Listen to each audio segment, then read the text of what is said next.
Call your sponsor. Call you sponsor. Call you sponsor. Call you sponsor. Call you.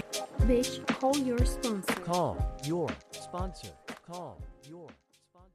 Welcome back to Bitch Call Your Sponsor. Shall we start with our primary purpose? Absolutely. Our primary My purpose purpose is is for for Misty Misty and Sam to stay friends and maybe and help maybe others. help others. Maybe. So I have been thinking a lot and not too much, just enough. And I think that a good topic for us to address and stuff that we've spoken about in length is anonymity, a word we often hear mispronounced in the rooms. And yeah, it's as we've shared before, it's the name of our program. It's the name of the book.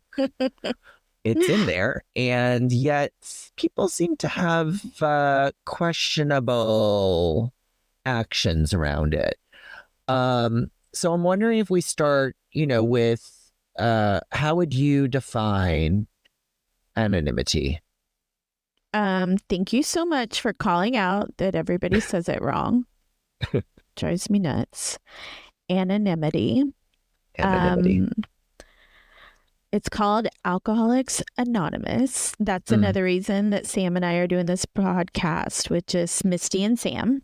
Mm-hmm.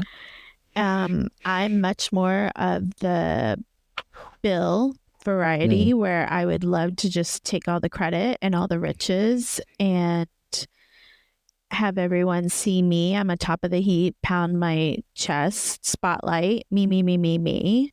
So the concept of anonymity I take to heart because it's a principle that I've never had in my life. And I didn't have principles or traditions before I got to the rooms. So I think it means at the level of press, radio, and film, choosing to remain anonymous. And I used to be really a stickler on this as far as don't even say you're sober. But then again, nowadays, people are sober in different ways, and it doesn't necessarily mean that you're in the rooms of Alcoholics Anonymous. So it's when you say, I'm in recovery and I do the 12 steps and I go to AA, I feel like that is where you're breaking the anonymity. Mm-hmm. What about you? Yes, same.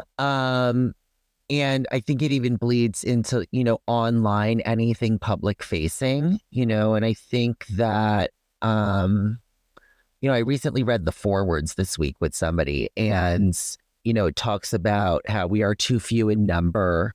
This is an avocation. So we request media to leave out our names and just actually put that we're members of this program. Which I think is in either forward to edition 2 or edition 3. I don't know, but it was in there, right? Because it was the consideration was that this is in our primary focus. Right. And then I think later on it became part of the traditions, which, for me are basically mistakes that were made by the forefathers, the first few, in order to keep this thing going, and I am of the same Bill school, of monetize and all of this kind of, look at me, I'm so great. And so, yeah, there's a pamphlet for that. It's not just a tradition. They have a pamphlet now about online and breaking anonymity online.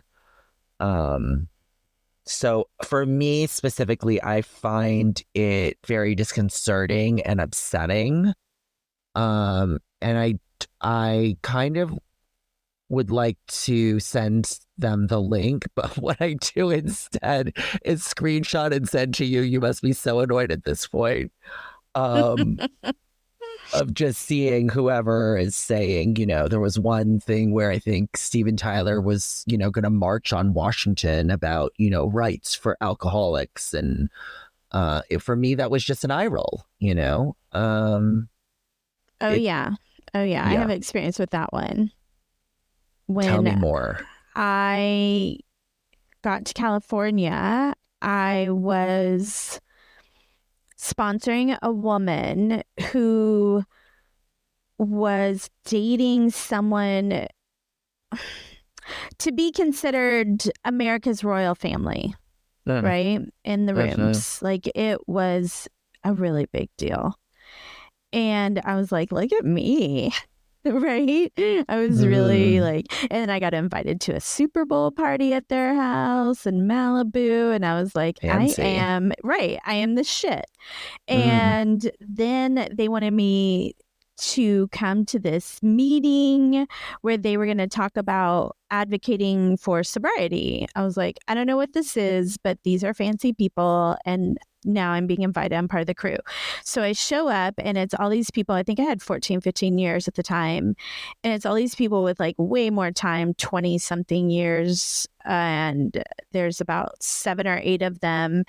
And they want to talk about them going to Washington and advocating for people in AA to be deemed on a disability and get the rights for disability. And we would have to break our anonymity and all of this. And it was such a great moment of principles before personalities. And I'm so proud of myself in that moment that no matter what those 7 people in this fancy place thought of me, I was like, absolutely not.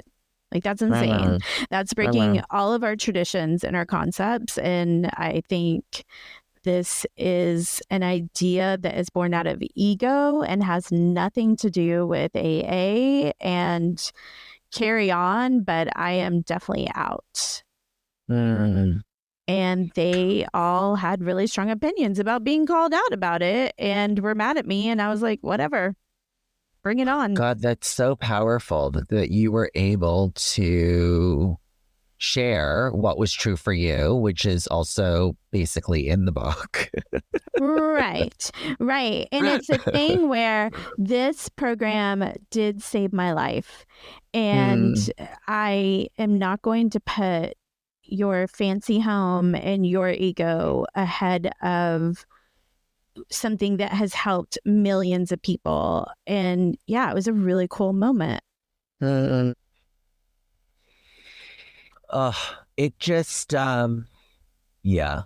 So there's, I guess when I think of anonymity, I think about it, press, radio, film, online. And there's that new pamphlet about online and, how to monitor yourself and to really uphold the tradition. And then I also think of anonymity in the meeting level, where what you see here, what you hear here, let it stay here.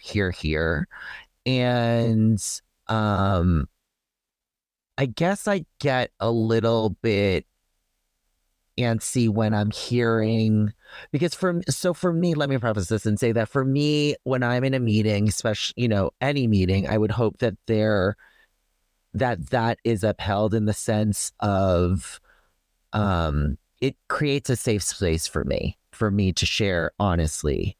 If I knew that people were going to be sharing about what I'm talking about after, and not in a general way where people are like, oh, I, blah, blah, blah, I know who exactly that is. And, that type of thing, for me, that makes it unsafe for me to share. Do you have that same experience or not? Give so me much? an example. I'm not following. What happens to me is I'll share at a meeting and then somebody will come to me later in the week that wasn't in the meeting and tell me exactly what I shared. I would just say that obviously AA is not the hotbed of mental health, right? And True story. everyone in there is not going to follow the traditions and the principles to the degree that I do, and I have very little control over that. So I'm Yeah. sharing pretty much from a public square, and I would expect that anything I say could come back to me at any time. Okay, got it. See, it's interesting because I think that is, I tend to be the extreme rule follower. Right, totally. And I think that's our distinction, where now that you've said this, I'm like, yeah, that makes total sense to Yeah, me. I have another friend who is a complete rule follower and gets very bent out of shape when other people don't follow rules. I'm like, oh yeah, they're not going to follow the rules. I don't follow the rules. I don't like rules, and nobody's following the rules. So the important part is you want to follow the rules, party on. Nobody else is going to do it. And I don't need to be the police. You can be the police, but there's no such thing, right? I can be. Like, you're not going to make them change, and we don't have any police in the program. Yeah. Part of me also thinks now, on the other side of this, have we reached the tipping point where it's just fully accepted and everyone's just breaking anonymity left and right because of the advent of social media, and it's just become a thing?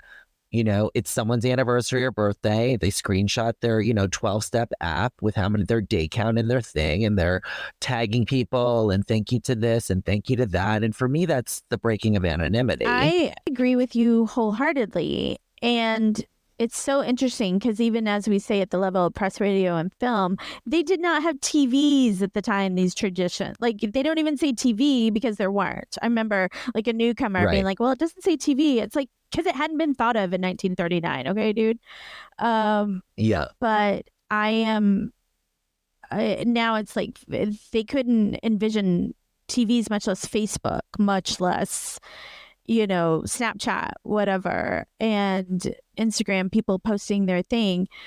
And I have done it in the past, and I do it like 15 on the DL or 23 and don't give context and don't give a paragraph, like when I first worked in the rooms of AA, Alcoholics Anonymous. But I also want to stay in my hula hoop, and this is the way that I choose to walk through this world of recovery, and everybody else can do whatever the fuck they want. Live and let live. Yeah, I think that is the invitation from the universe for me, is that live and let live, and that, to know that people are going to do what they're going to do, and I don't need to be the boss of them, and I can just stay in my lane and do what I know is the spirit of the tradition, which is it's a spirit. For me, anonymity is a spiritual exercise where we're all equal and there's not one of us that is more important than another. That's a really good point, because I'm a rule breaker and I love gossip, and I go to a meeting that's like, we don't talk about other people in this meeting when we leave here. And I'm literally mentally taking notes of what everybody's doing because I want to talk about it with somebody after the meeting. Like, why was he wearing that? What was it? And I don't, but my brain is like, gossip. And I love it. I would love to do it. I would love to discuss everybody in the meeting afterwards. I'm more of a fanatic when it comes to the celebrity breaking their anonymity or another person's at a public level. That's where I bristle. And again, I have no control, but it infuriates me. Yeah. And is there an example of that? I mean, I know that Bradley Cooper has come out, and I think he said, I don't know, what was it, Robert Downey Jr. or somebody, but they were already, I think the person that they mentioned was already very vocal. Yeah, I mean, I think there's a bazillion examples of this. Dax Shepard really pisses me off with his podcast. Part 2 will be up tomorrow unless you're hearing this on a Friday. Email bitchcallyoursponsor bcysponsor@gmail.com. Call your sponsor. Call you your sponsor. sponsor. Call you Call sponsor. your Call you sponsor. sponsor. Call you. Bitch, call your sponsor. Call your sponsor. Call your sponsor.